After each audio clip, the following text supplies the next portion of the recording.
I first saw Prabhupada in the summer of 1966. My roommate, which was Howard Wheeler, Hayagriva, later, was walking on 2nd Avenue, or walking to 2nd Avenue, and he ran into Prabhupada on the street around Bowery. And Hayagriva recognized his pointed shoes and so forth and the dress as like a holy man. And he spoke to him. He says, "Oh, are you a holy man? Or are you from actually he said, "Are you from India?" And Prabhupada said, "Yes. Are you from India?" And Howard said, "No, but I just came back. My roommate and I, we took a trip to India." And then Prabhupada told him that he was holding classes on 2nd Avenue, 26 2nd Avenue, and invited him to come and bring his friends. So Hayagriva came back and told me, and we decided to go and check it out. So that next Wednesday or Friday night, whatever it was, we went to the 26th 2nd Avenue storefront, and that's the first place I saw Prabhupada. He came through that door and sat down. I was going to say on the raised platform, but there was no raised platform at that stage. He just sat down on the floor. I was initiated along with Brahmananda, one or two others, on Radhastami. It was not the first initiation. It was the second initiation. The first initiation was on Janmashtami, and I was not there because I was locked up in Bellevue. I was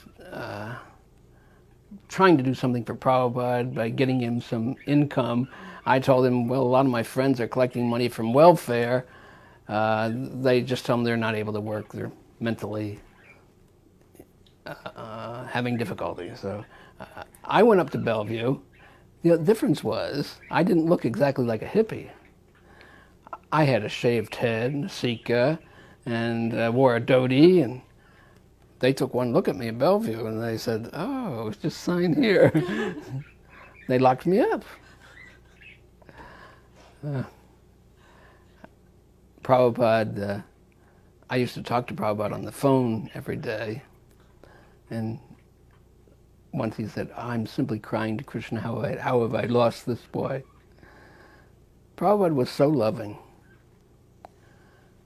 But at any rate, by the grace of Allen Ginsberg, we got out. And actually, that's not true either.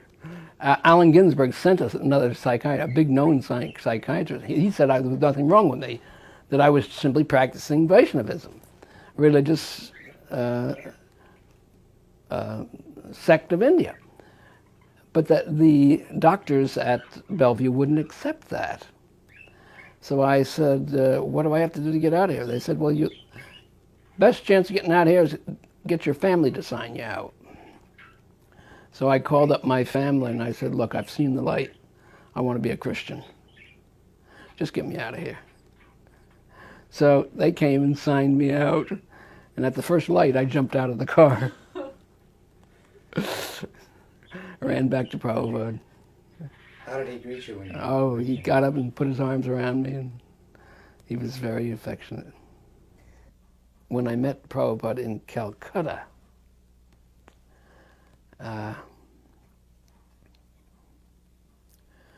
Prabhupada, first thing he asked me was to drive for him. Now, I had been to India with Hayagriva, as I said before, in '65 for just a short time, or 3 months or something. And Hayagriva and I used to sit up on the roof and look down at all the cars and laugh and say, well, there's one thing I'd never do, is drive in India. It was like the height of a circus. It was not for a Westerner. And the first thing Prabhupada said when I got there was, I'd like you to drive for me. All right, Prabhupada, whatever you want. And what did he want me to drive? A great big old Chrysler. About 25 feet long or something. So anyway, I was driving him around Calcutta in this old Chrysler. And he told me, go down this way. So we went down this way, and I noticed that all the cars were going the other direction. I said, Prabhupada, I think this is a one-way. I said, it's all right. We kept going, and at the end of the street was a policeman. The policeman said, stop. Held up his hand. And then when the policeman came over and saw Prabhupada, he said, oh, I'm sorry. Gave him right away. He first got deities in New York. A small set of deities came in spring of '67, I think it was. Prabhupada gave some simple instructions, and Brahmananda or some of the devotees were complaining, oh, Prabhupada, so many instructions. Prabhupada says, I am not telling you anything. He said, if I told you all the instructions that there are, you would faint. But there was a sign along the road that said, detour, temporary inconvenience, permanent improvement. Prabhupada laughed and said, all we ever see is the temporary inconvenience. There is no permanent improvement in this world. What made the greatest impression on me was his ability to turn everything into Krishna consciousness. No matter what you spoke about, he could relate it to Krishna. No matter where he was or what he was doing, it was always in connection with Krishna. And it was a practical demonstration of Bhagavad Gita. Always think of me. What all that you do as a sacrifice for me. And that made me realize his uniqueness. One kind of humorous story in relationship to that was about a year later when I accompanied him to India. He asked me to wear my gray flannel suit. Now, this was not just a gray flannel suit, it was an almost black gray flannel suit, heavy gray flannel suit. And we went to India in July.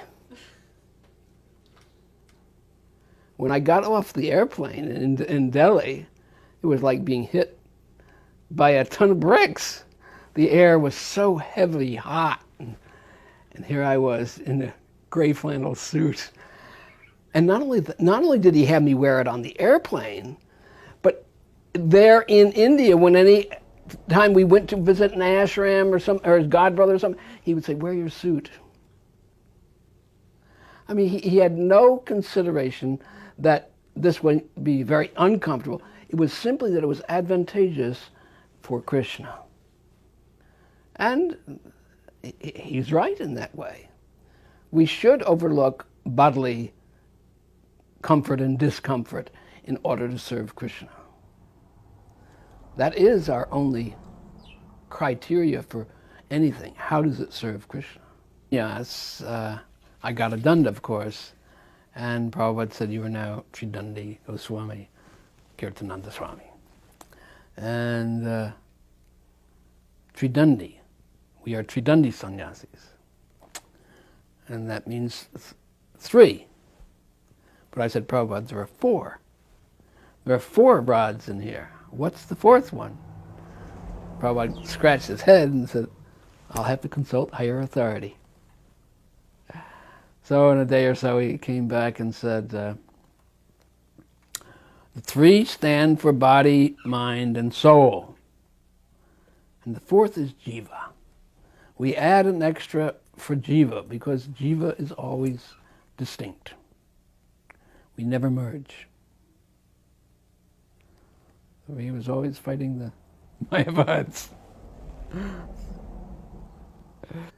Well, of course, the greatest example of his compassion was that he left Vrindavan in his old age to come to the hell of New York just to bring us Krishna consciousness.